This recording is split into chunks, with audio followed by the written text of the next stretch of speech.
স্বাদে ও গন্ধে দোকানের থেকেও টেস্টি সুন্দর এই গাজরের হালুয়া অতি সহজেই ঘরেই তৈরি করে নিতে পারেন আপনারাও। নমস্কার, আমি বনশ্রী। আমি আমার শ্রীর রান্নাঘরে সকলকে সাদর আমন্ত্রণ জানিয়ে আজকের ভিডিও শুরু করছি। ভিডিওটি পুরো দেখবেন, স্কিপ না করে, কারণ না হলে হয়তো আপনার খাবারের পারফেক্ট টেস্ট নাও আসতে পারে।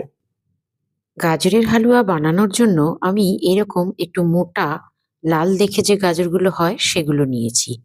কচি নরম তুলতুলে গাজর নেবেন না, তাতে হালুয়ার স্বাদ ভালো হবে না। এগুলোকে ভালো করে পরিষ্কার করে ধুয়ে আমি জল ঝরিয়ে নিয়েছিলাম। এগুলো একটু ভালো করে আমি পিলার দিয়ে ছিলে নিচ্ছি। এগুলো আমি ওপর মুখটা পেছনটা ছিলে নিয়ে মোট ধরুন ওজনটা ১ কিলো গাজর নিয়েছিলাম। সবকিছু করে ওই ৯৫০ গ্রামের মতো হবে। কারণ বেশ কিছুটা অংশ বাদ চলে গেল। তা ওজনটা ইম্পর্টেন্ট সেজন্য বললাম। আমি এখানে একটা গ্রেটার নিয়ে নিয়েছি। আপনাদের কাছে যেকোনো গ্রেটার থাকবে সেটা দিয়ে এই বড় দিকটা দিয়ে গ্রেট করে নেবেন। যদিও এটা আমার কাছে সবথেকে কষ্টকর প্রসেস। দেখুন গ্রেট করে নিয়েছি, বেশ সুন্দর মতো হয়েছে। আচ্ছা, এটা কখনোই ছুরি দিয়ে চপিং করতে যাবেন না, তাহলে কিন্তু এরকম ঝরঝরে হবে না। এই জিনিসটা কিন্তু দরকার। আমি একটা কড়া নিয়ে নিয়েছি, গ্যাসটা একদম লোতে করে দিয়ে এখানে দিয়ে দিলাম ৪ টেবিল চামচ ঘি। ঘিটা বেশ ভালো মতো গরম হয়ে গেল। এবার এখানে দিয়ে দেব কিছু কাজু কিশমিশ। কাজুগুলোকে আমি টুকরো টুকরো করে কেটে নিয়েছিলাম। আর কিশমিশ আর কাজুটাকে আমি ০.৫ ঘন্টার মতো জলে ভিজিয়ে দিয়েছিলাম। কাজু কিশমিশকে জলে ভিজিয়ে দিয়েছিলাম বলে দেখুন তেলে দেওয়ার সঙ্গে সঙ্গে কি সুন্দর ফুলে উঠেছে। আর এটা টেস্টটাও খুব ভালো হয় একটু ভিজিয়ে রেখে ভাজলে। তো আপনারাও একটু ০.৫ ঘন্টার জন্য জলে ভিজিয়ে রেখে ভাজবেন। শুকনো ভাজলে কিন্তু তার স্বাদটা কম হয়। কাজু কিশমিশগুলো তুলে নিয়েছি। এবার গ্রেট করা গাজরগুলো আমি এখানে কড়ার মধ্যে দিয়ে দিলাম। একটু বেশি মনে হচ্ছে, কিন্তু আমি কেন এই কড়াটা নিয়েছি, এখন আমার অ্যাডজাস্ট করতে একটু অসুবিধা হচ্ছে, কিন্তু একটু পরেই এই গাজরগুলো একটু কমে যাবে। তখন কিন্তু আমার পক্ষে এই কড়াটাই ঠিক হবে। আপনারাও এরকম মাপ কড়া নেবেন, কারণ বেশি বড় কড়া হলে কুকিং প্রসেসটা মানে টাইমিংটা বেশি লং হয়ে যাবে। মাপের ছোট কড়া নিলে একটু কুকিং প্রসেস তাড়াতাড়ি হবে। আমি এই গাজরগুলোকে ওই ঘিয়ের সঙ্গে একটু সাবধানে ভালো করে নেড়েচেড়ে মিশিয়ে দিচ্ছি। এবার এটাকে খুব ভালো করে মেশানো হয়ে গেলে এটাকে আমি একদম লো ফ্লেমে আর কিছুই করব না, ছেড়ে দেব ১০ মিনিটের জন্য। কোনো চাপা কিন্তু দেব না। আমি ১০ মিনিট পর ফিরে এসেছি। দেখুন কিরকম অনেকটা পরিমাণে গাজরটা কমে গেছে। গাজরের কালারটাও কিন্তু একদম চেঞ্জ হয়ে গেছে। অনেকটা কালারও চেঞ্জ হয়ে গেছে। আবারও আমি এটাকে ১০ মিনিট ছেড়ে দিয়ে চলে যাব। আবার ১০ মিনিট পর ফিরে এলাম। দিলাম আরো ১ চামচ ঘি। ঘিটা কিন্তু আপনারা বুঝে দেবেন, লাগলে দেবেন, না লাগলে দেবেন না। এবার এখানে আমি দিয়ে দেব একদম ১ চিমটি নুন। এই নুনটা কিন্তু ভীষণ ইম্পর্টেন্ট। এটা দেবেন। নুন দিলে আর না দিলে দুটো দুদিন দুরকম ভাবে করে খেয়ে দেখবেন।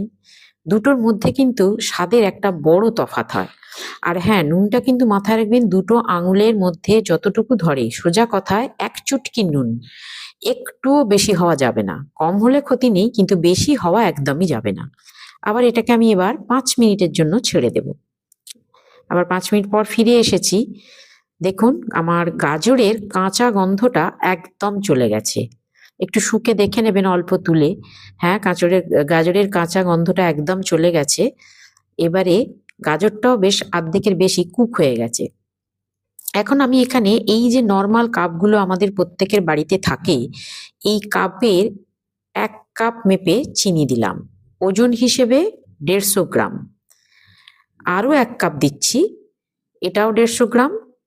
তাহলে মোট আমি চিনি দিলাম ১৫০ গ্রাম। তাহলে ১ কিলো গাজরের মধ্যে আমি চিনি দিলাম মোট ৩০০ গ্রাম।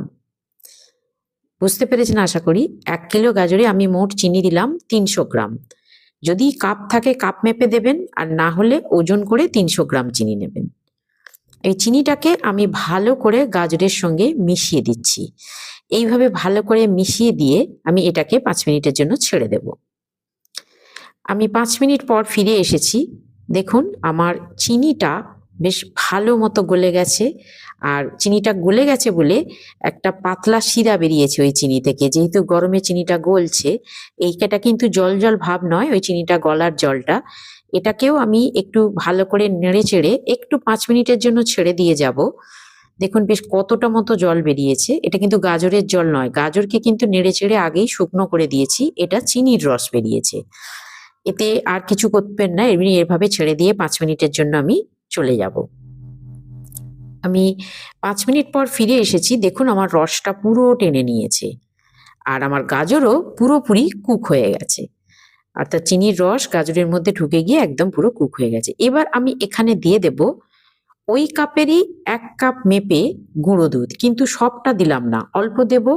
আর এই গুঁড়ো দুধটাকে সঙ্গে সঙ্গে স্প্যাচুলাটা দিয়ে খুব ভালো করে গাজরের সাথে মিশিয়ে দেব। গুঁড়ো দুধটা কিন্তু একেবারে 1 কাপ ওটাটা দিয়ে দেবেন না, এটাকে অল্প অল্প করে দিতে হবে, অল্প অল্প করে মেশাতে হবে।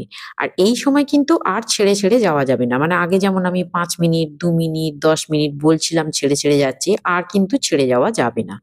এটা সমানে এই গুঁড়ো দুধটাকে মিশিয়ে দিতে হবে। আপনারা কোন শহর বা গ্রাম থেকে দেখছেন আমাকে কমেন্টে অবশ্যই জানাবেন। আপনার নামটা জানাতে ভুলবেন না। ভিডিওটি পুরো দেখার পর ভালো লাগলে একটা লাইক করে দেবেন এবং পাশে থাকা বেল আইকনটি প্রেস করে দেবেন, যাতে আমার সমস্ত রেসিপি আপনার কাছে পৌঁছে যায় আর আপনি আপনার নিজস্ব সময় মতো একবার রেসিপিটি দেখতে পারেন। আমি এখানে স্প্যাচুলাটা দিয়ে বেশ ভালো করে যে সমস্ত গুঁড়ো দুধটা আমি এর মধ্যে দিয়েছি সেটা ভালো করে মিশিয়ে দিচ্ছি। আচ্ছা একটা কথা বলি, আমি কিন্তু চিনির ওজন বলেছিলাম 150 গ্রাম, এই গুঁড়ো দুধের ওজন কিন্তু 75 গ্রাম। 1 কাপ গুঁড়ো দুধ 75 গ্রাম। আমি আবারও ওই গুঁড়ো দুধটা মেশানো হয়ে গেছে, আরও 1 কাপ গুঁড়ো দুধ নিলাম। এই গুঁড়ো দুধটাও কিন্তু আমি অল্প অল্প করে দেব আর অল্প অল্প করে মেশাতে থাকবো। কখনোই একেবারে সব গুঁড়ো দুধটা দিয়ে দেবেন না, তাহলে কিন্তু পুরো ব্যাপারটাই দলা পাকিয়ে যাবে আর সেটাকে আর পরে আপনারা সামলাতে পারবেন না।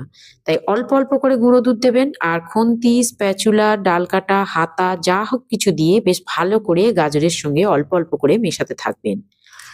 আচ্ছা গুঁড়ো দুধ কিন্তু আমি আগে দিয়েছিলাম 1 কাপ, তার ওজনও 75 গ্রাম, আর আবার যে পরে 1 কাপ দিলাম এটার ওজনও 75 গ্রাম। তাহলে 75 মোট হলো আমার 150 গ্রাম। মানে আমি দিলাম মোট 300 গ্রাম চিনি আর 150 গ্রাম গুঁড়ো দুধ। আপনারা ইউটিউব থেকে দেখলে চ্যানেলটি সাবস্ক্রাইব এবং ফেসবুক থেকে দেখলে পেজটি ফলো করে দেবার অনুরোধ রইল। আপনারা আশা করি পরিমাপটা ওজনটা বুঝতে পেরেছেন। আমি গুঁড়ো দুধটাকে ভালো করে গাজরের সাথে মিশিয়ে দিচ্ছি। পরিমাপটা আমি আর একবার বলে দিচ্ছি, 1 কাপ মানে কখনোই ভাববেন না চিনি বা গুঁড়ো দুধের ওজন এক। চিনির ওজন আর গুঁড়ো দুধের ওজন কিন্তু আলাদা। চিনি 1 কাপ 150 গ্রাম আর গুঁড়ো দুধ 1 কাপ কিন্তু 75 গ্রাম, এটা মাথায় রাখবেন। আমি এখানে দিয়ে দিলাম একটু ছোট এলাচের গুঁড়ো। ছোট এলাচের গুঁড়ো দিলে এর গন্ধটা ভীষণ ভালো আসে, খুবই ভালো গন্ধ আসে। এটাকে আমি ভালো করে গাজরের সাথে মিশিয়ে দিচ্ছি নেড়ে চেড়ে। এবার আমি এর মধ্যে দিয়ে দেব আমার আগে থেকে ভেজে রাখা কাজু কিশমিশগুলো। আপনারা চাইলে এখানে আপনাদের পছন্দ মতো কিছু ড্রাই ফ্রুটস বা খেজুরকেও ছোট ছোট করে কেটে দিতে পারেন, যদি ভালো লাগে দিতে পারেন। আমি দিলাম না, আমি কাজু কিশমিশটাই দিলাম। এবার এগুলোকে বেশ ভালো করে আমি মিশিয়ে দেব। তবে যে কোনো ড্রাই ফ্রুটসই এখানে দিন না কেন সেগুলোকে কিন্তু একটু আগে থেকে জলে ভিজিয়ে রাখবেন আর একটু ভালো করে তেলে ফ্রাই করে নেবেন, খেজুর বাদে, খেজুরটা বাদে অন্য যে কোনো ড্রাই ফ্রুটস। আমার গাজরের হালুয়া সার্ভ করার জন্য একদম রেডি। একটু খালি নেড়ে চেড়ে এটাকে আমি ভালো করে মিশিয়ে নিচ্ছি। এবার আমি এটা একটা প্লেটে সার্ভ করে নেব। আমি একটা প্লেটে সার্ভ করে নিচ্ছি। দোকানে, সব দোকানে তো গাজরের হালুয়া পাওয়া যায় না, আবার কোনো কোনো দোকানে গাজরের হালুয়া পাওয়া গেলেও সেটা খুবই কস্টলি হয়। বাড়িতে খুব কম দামের মধ্যেই এই গাজরের হালুয়াটা তৈরি করে নেওয়া যায়। বাড়িতে যখন কোনো ছোট ছোট জন্মদিন নিজেদের বা বিবাহবার্ষিকী বা কোনো বিশেষ ছুটির দিনে আপনারা অবশ্যই এটা বানিয়ে নিতে পারেন। এছাড়া বাড়িতে অতিথি এলে আপনি যদি তাদেরকে এই গাজরের হালুয়া সার্ভ করেন, তাহলে তারা এর স্বাদের কথা কোনোদিন ভুলতে পারবে না। এছাড়া আপনারা বাড়িতে অবশ্যই নিজেরা একদিন ট্রাই করবেন। বাড়ির ছোট থেকে বড় প্রত্যেকের ভালো লাগবে এবং আশা করি আপনাকে প্রশংসায় ভরিয়ে দেবে। আজ এ পর্যন্তই, আবার ফিরে আসবো অন্য একটি রেসিপি নিয়ে। ধন্যবাদ।